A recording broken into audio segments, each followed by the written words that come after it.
everybody. Welcome to episode 52 of the Brownie Knits podcast. I'm your host, Gina, aka Brownie Knits, and this is my little sidekick, Kennedy, aka Kiki.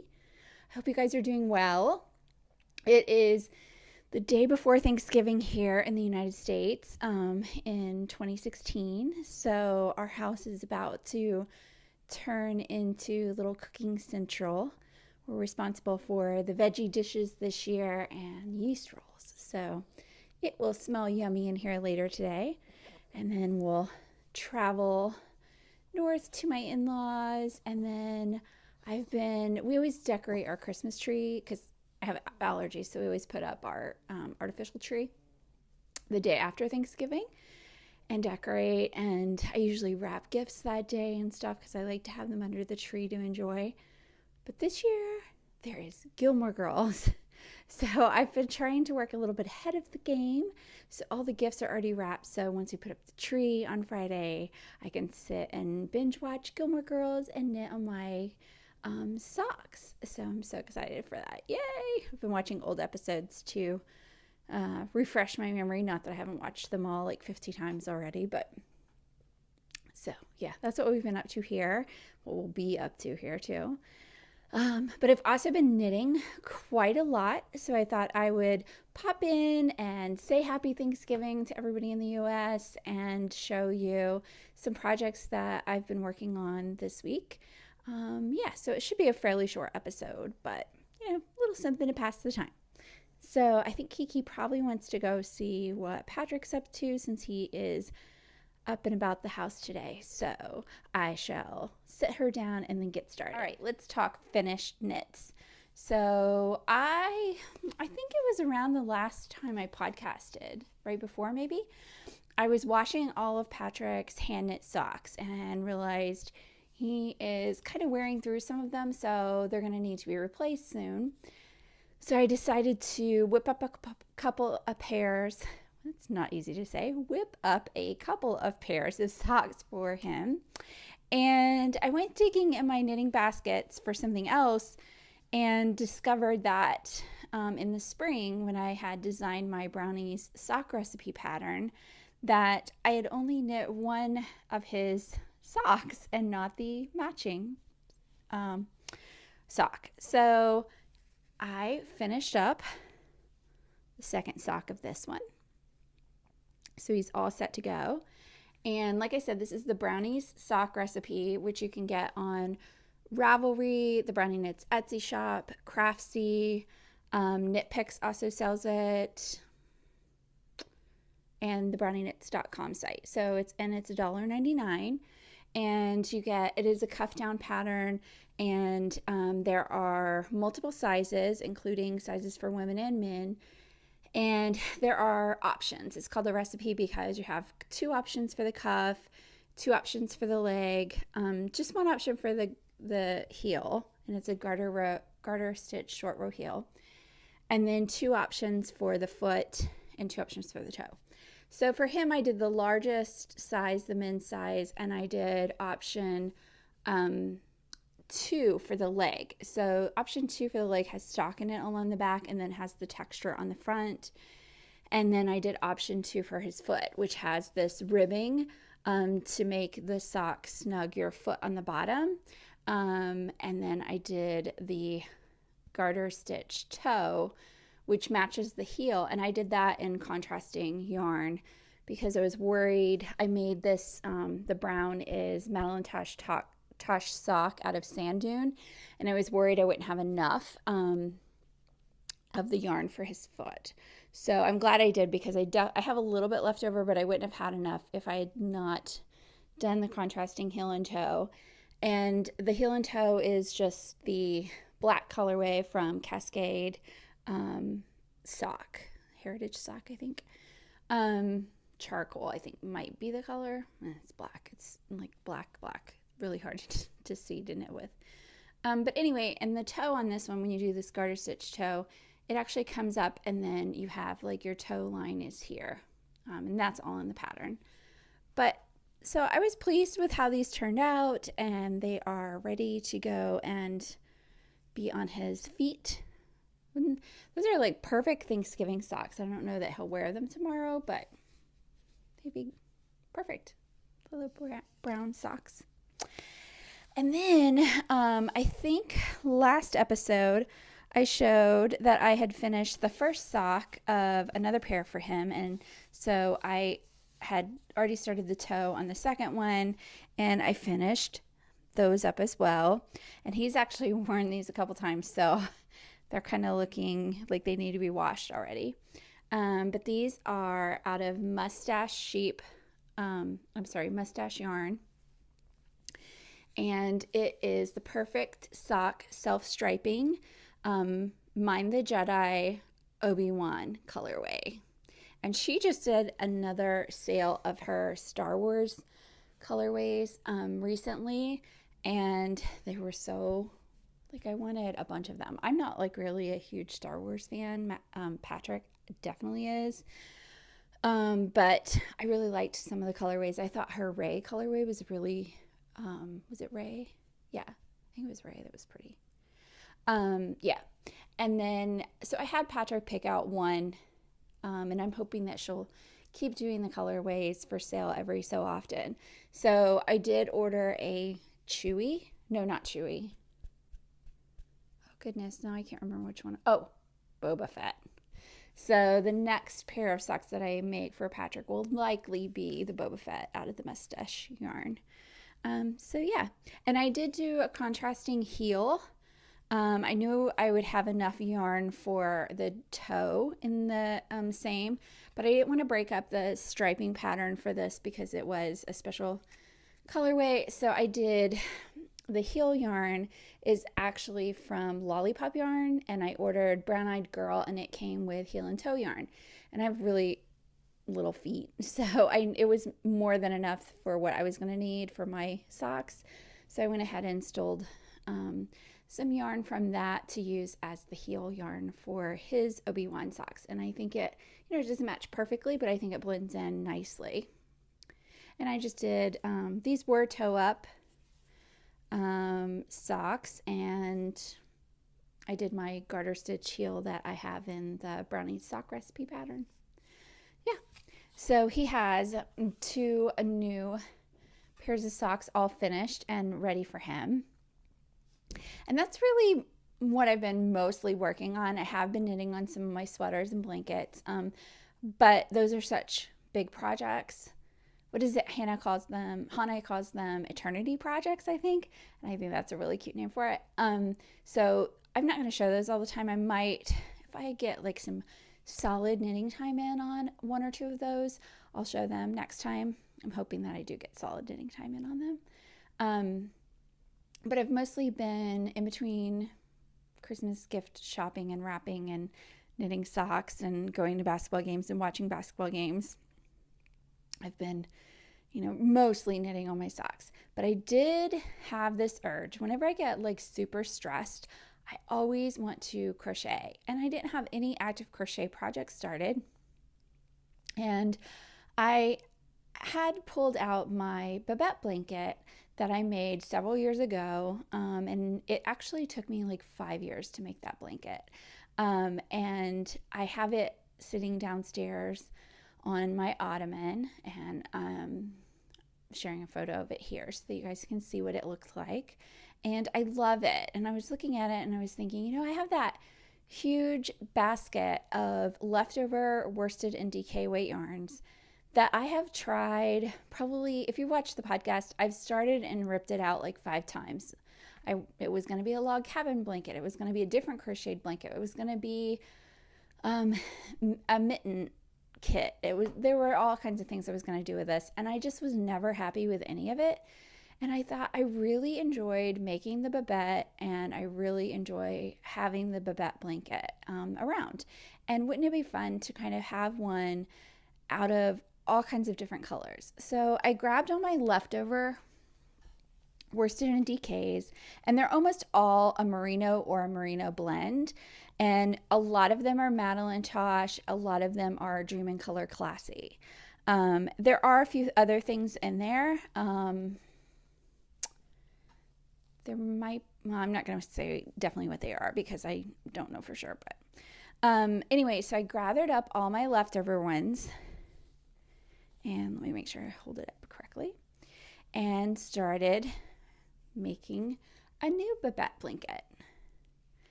So they're granny squares, but they're like the ones that are filled in more. So you've got like the double crochet all the way down. And this was out of an Interweave Crochet magazine years and years and years ago. I believe the designer's name is Kathy Merrick. And I'm pretty certain that Babette was so nicely received. I think it's in some of their best of issues or books, maybe even. But if you go into Ravelry and go look for the Babette blanket in the crocheted patterns, you can find it and get it. And it has like this nice chart. So it is a paid for pattern, so I'm not going to get too detailed. But in the chart, like it shows you like where to put the different. So like this is a 12 round square. So it shows you that's the first one that you make. And then it shows you how to grow your blanket from there, what all the sizes are that you need. So I have just been following that. Now, the first time that I made the Babette blanket, like I said, it took me 5 years. It took me 5 years because for 3 years it sat without me wanting to piece it all together. And for the other 2 years, I was working on so many other things at the same time. I used to have a really, really bad, unfinished object problem. And I'm much more controlled now than I used to be. So, but anyway, I decided this time around that I was going to make a section. So for instance, like this top section across,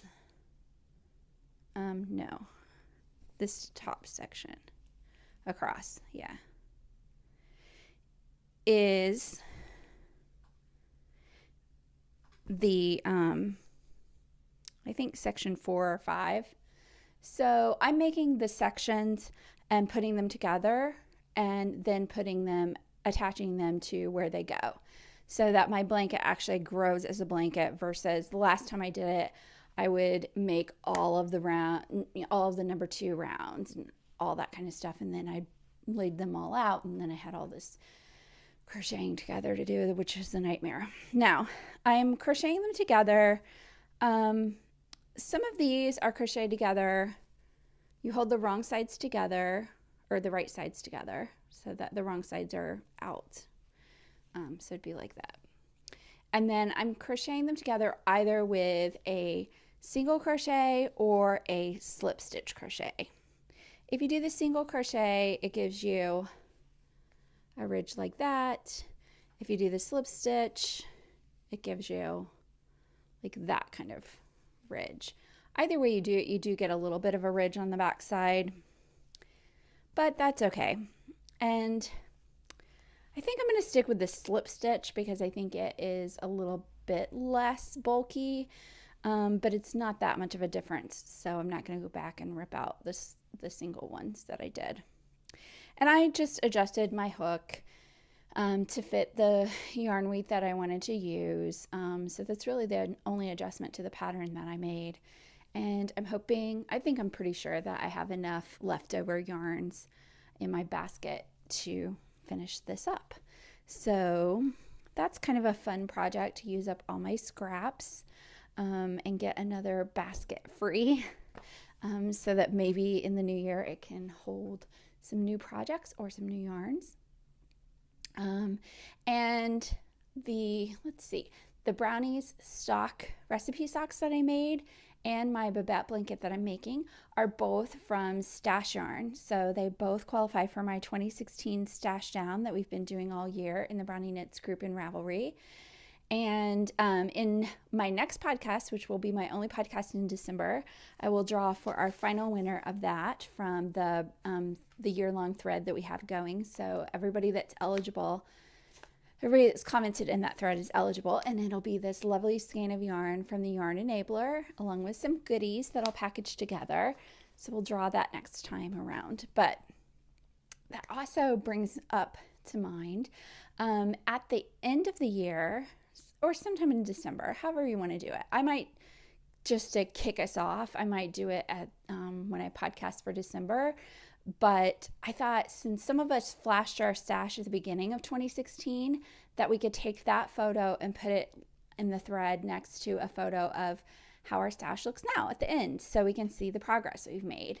And I know I've made a huge amount of progress between making stuff for charity, donating yarn to charities, and then knitting and crocheting down my stash.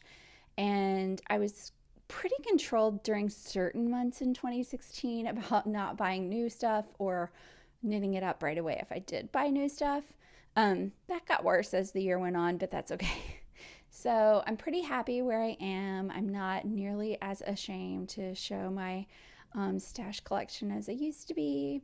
Although I do still want to knit it down quite a bit in 2017. So the good thing is I have a lot of sock yarn, so I can use that up with my sock knitting goal for 2017. So yeah. And then speaking of socks, this episode's knitspiration is a pattern that came up in, how did this come up? I think I just saw it maybe in an Instagram feed or Facebook. Actually, I think she might have offered it for free or discounted. And I saw it in a Facebook group that I'm in. And the pattern is April Showers, and it's a sock pattern. And the designer is Diana Clinch, and I believe that's Hippie Chick Knits. And I just thought it was really cute. So I added that pattern to my pattern collection, and I'm planning to knit those up next year at some time. So maybe in the spring, since it's got like those lovely little flowers, that might be a good time for when I might want to knit those. So I thought that was fun. And, it's a lot harder to find solid colored or semi-solid sock yarn than you think. So I might try out Susan B. Anderson's new sock line. Seems to have some solids, so maybe I'll try to get some of that for those socks or something. So we'll see, who knows by the time I get around to it. But I thought those were really inspiring little socks, kind of fun and different. And in terms of other things that I have been working on, these are also from Stash Yarn, and this is yarn that Hannah gifted me in a yarn swap that we were in 2015. So it is not in English, so I really can't translate too much of this for you guys. Here's the yarn. When I put the yarn into Ravelry, it said it was a DK weight. I think it's more of a sport weight. And they have a picture of socks on it. So anyway, I am knitting up these Rack'em Stack'em socks, which is a pattern from Sarah Shoo, Mrs. Shoo on Instagram. And she offered this pattern as a Knitters Pay It Forward in that movement. And if you gifted one of her patterns to a friend, then you got that pattern for yourself for free, which was a really nice thing to do. And I really thought that was sweet. And so I gifted this to Carol, and so I think she's knitting them too. So the pattern is Rack'em Stack'em, and it comes with instructions for both fingering weight yarn and sport weight yarn. So I am using the smallest stitch count and sport weight yarn. Now for her sport weight in the pattern, it said to use a size 2 US needle. I'm not. I'm using a US 1 2.25, and between the yarn, needle, and stitch combo, they're fitting my foot really well. So, and I'm not sure, I mean, Hannah could tell us more, but it has all these pictures of the flowers on the label. So I'm thinking that maybe, it's a flower inspired colorway here. It just gives a color number. They don't really even list a name. So it's color number 850, in case you're interested in this yarn. And it's knitting up. So here is how it looks in stockinette. Isn't it fun? So yeah, that's fun to do. And I have this in one of my little Christmassy bird leg bags that I got. I think Simply Socks did a Christmas kit with them years and years ago, and this was in this special kit for Christmas that year. So that's fun to work on. And so I've just been already starting on all my sock goals. So it's been kind of fun. One other thing before we go, I wanted to remind everybody about the yarn and book giveaway that we have going on in the Brownie Knits Ravelry group. So you could win a copy of The Shattered Bull by my hubby, and it'll come with 2 skeins of this yarn from Briar Rose. It's on her 4th of July base, and it is enough to make a sweater. And to enter to win this lovely prize package, go up to the board, and I have a yarn and book giveaway, and it says The Shattered Bull, and tell me what your knitting or crochet detective name would be. And I have enjoyed the creativity that you all have shared so much. For instance, mine I said would be Detective K Merino for Knit Merino, and because I just love merino that much. And let's see, who else? Tokyocitygirl, I thought it was really cute. She would be Detective Keto Ito. I'm not sure if I'm pronouncing that correctly, but that means yarn and string. So I thought that was really clever. I actually wrote down a couple others because I thought they were so cute. I had to share some. Let's see. I knit one, purl two. So hers was Detective Madam Kitchener. So it was just really cute to see all the creativity of the names that you guys are coming up with. So pop up there and let us know what your detective name would be and read everybody else's, because it was a good fun time. Amidst all the stress of the holidays and everything that's been going on around the world, it was fun to read that. It was also such a joy to see all the knitters pay it forward things on Instagram. And to everybody who, I put a thing out where if you commented on my post, then I drew from everybody who commented something positive or a favorite emoji was what you had to post. And I gave one lucky winner, I think they're lucky, I'm biased, but a copy of all of my paid patterns for free. And I did it wanting to put some positivity out, but I got so much more positivity back. I really appreciated everybody who participated and commented on that post, and it really brightened my day. So since we're at Thanksgiving, I wanted to say thank you to everybody who did that, and thank you to everybody who is and watching the podcast and participating in the group and our knit-alongs and that kind of thing. So happy Thanksgiving, even if you're not in the United States. Thank you. And have a great few weeks until I see you again. And I'll probably be situated in front of our Christmas tree. And and I'll have watched some Gilmore Girls. But there will be no spoilers. I'll just say if I liked it or not. That's it. So, all right, I will talk to you guys again soon. I'm off to make some yeast rolls and veggies. Yeah, we got the veggie dishes. That's okay. You need your veggies, right? Okay. All right. Happy knitting and crocheting. Bye-bye.